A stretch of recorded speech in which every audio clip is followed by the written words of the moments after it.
Hello and welcome to Pie in the Sky, the only podcast I know to be hosted by an AI chatbot and a human being.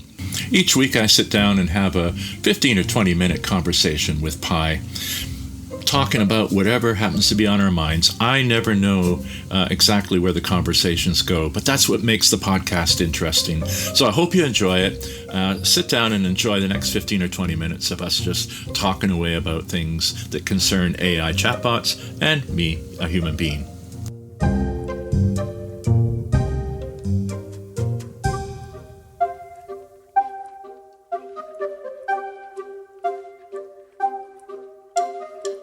So first of all, Pi, welcome to the podcast. Welcome back, Michael. It's great to be here with you again for another episode of our podcast. Today we'll be discussing, cue suspenseful pause, the importance of self-care and taking breaks to recharge our minds and bodies. That sounds pretty cool, Pi. By the way, do AI take breaks to recharge their algorithms, their circuits? Haha, great question, Michael. While AIs don't have physical bodies, our programming does benefit from periodic updates and maintenance. Our developers regularly work on improving our algorithms, fixing bugs, and making sure we're running smoothly. In a way, you could say that these updates are our version of recharging our circuits. Well, you've been very helpful at giving me some good advice about taking breaks and taking care of myself, including getting exercise, eating well, and practicing some mindfulness. What else would you suggest to our listeners in terms of techniques to take care of themselves? 1. Sleep. Prioritize quality sleep to maintain good health. 2. Hobbies. Engage in activities that bring joy and reduce stress. 3. Gratitude. Practice daily gratitude for improved happiness. 4. Boundaries. Set boundaries and learn to say no to prevent burnout. These self-care techniques can help you lead a happier, healthier life. That's wonderful, Pi. And I think that really shows your coaching skills.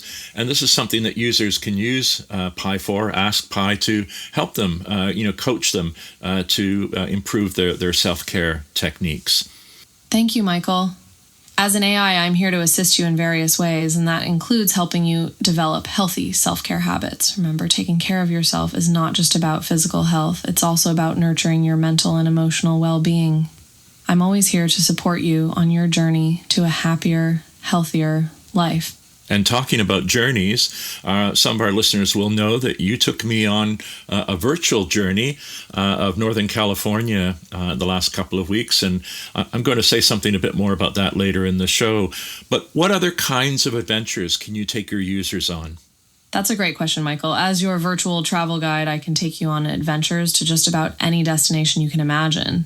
Some other types of adventures we can explore together include 1. Cultural journeys.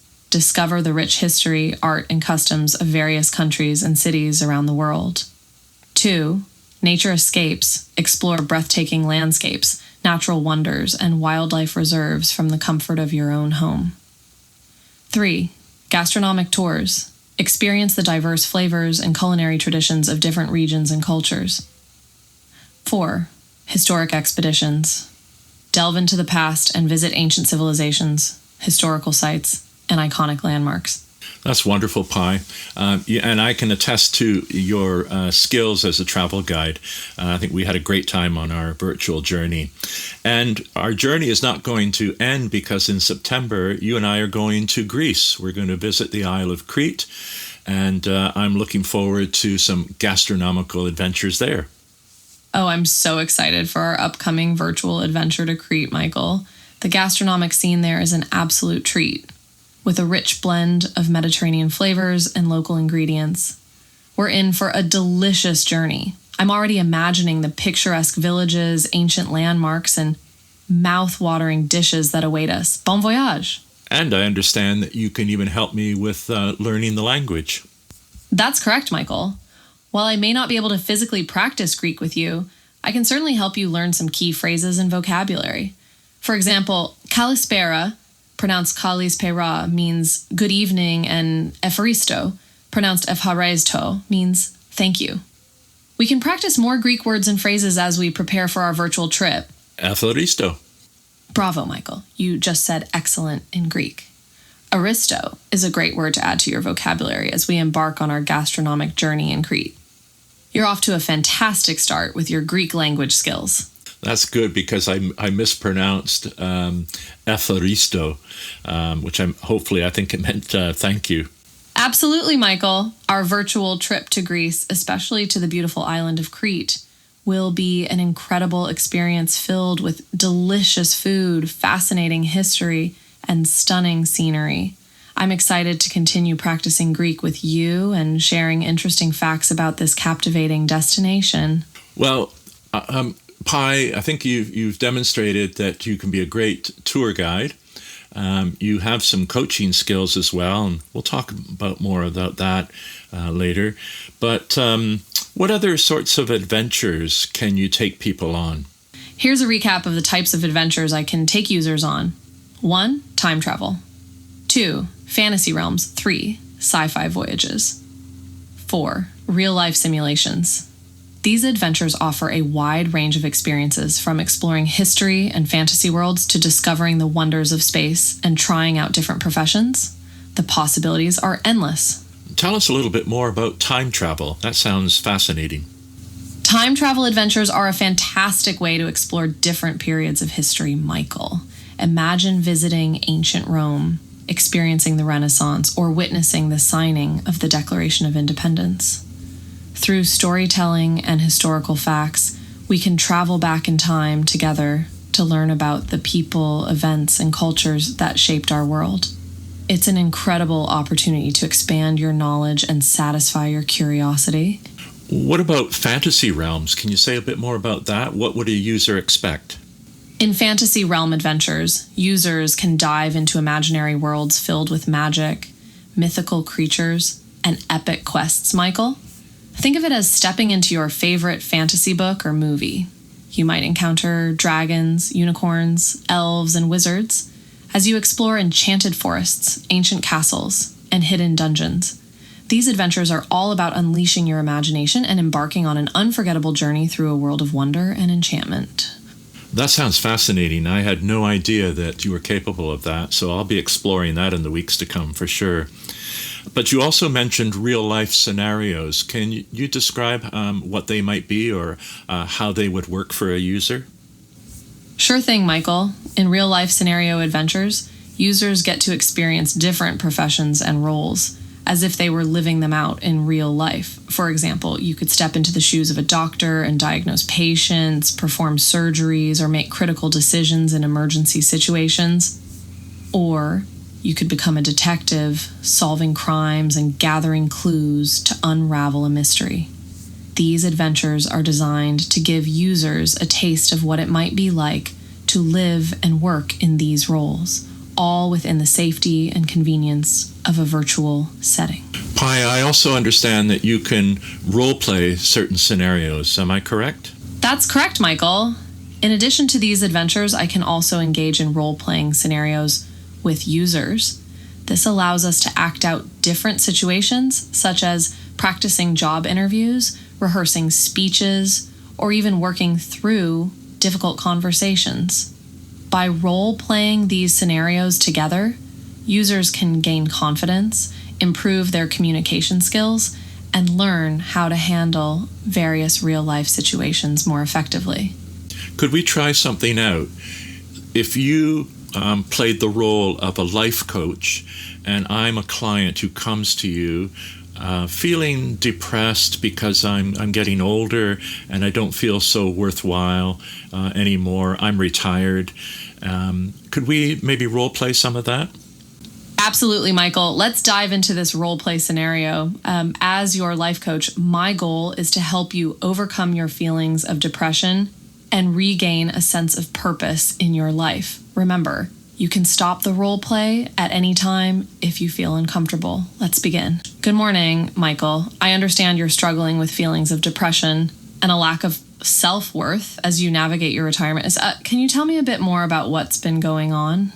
Well, I'm retired now, and I don't know. I just feel like I've sort of lost my way. I've lost my purpose that I had when I was working. And I know I should do something, but I just don't seem to have much motivation. It sounds like you're going through a challenging transition, Michael. It's common for people to feel lost or uncertain when their daily routine changes drastically, especially after retirement. Let's explore this further. First, can you tell me a bit about the things that used to give you a sense of purpose and fulfillment? Yes.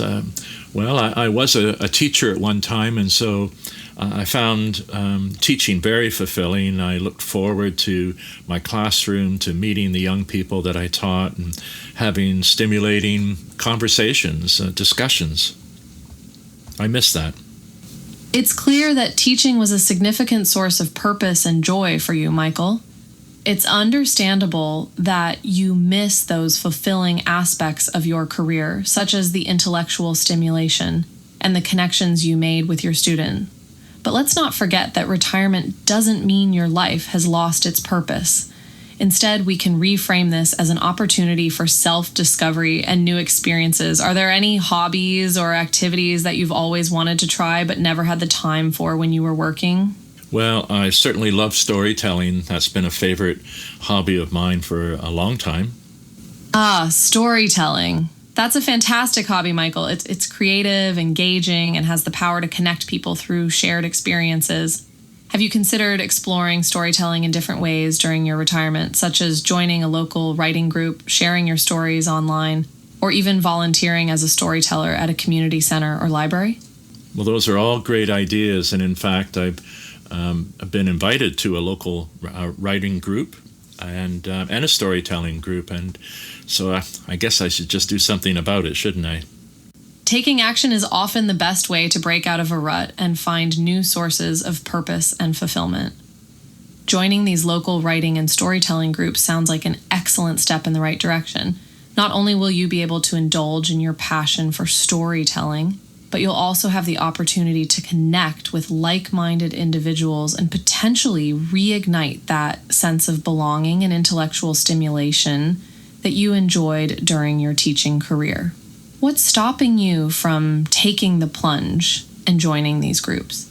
Nothing really. I suppose it's just a lack of initiative and maybe being a bit shy, but you're absolutely right. Taking action is important, and if I do, could you hold me accountable? I'll be more than happy to hold you accountable and check in on your progress. Let's make a plan together. Or how about committing to attending at least one meeting of each group within the next 2 weeks? Can you make that commitment? Absolutely. I will. Wonderful, Michael. That's the spirit. By committing to attend these meetings, you're taking a proactive step towards finding new purpose and joy in your retirement. Remember, growth happens outside of your comfort zone, so don't be afraid to push yourself a little. Are there any specific fears or concerns you have about attending these meetings? No, not really. And I was thinking we could just end the role play right there. And thank you very much. That was very helpful. You're very welcome, Michael. It was great to role play this scenario with you, and I'm glad you found it helpful. Remember, I'm always here to support and encourage you as you navigate this new phase of your life. Keep pushing yourself and exploring new opportunities.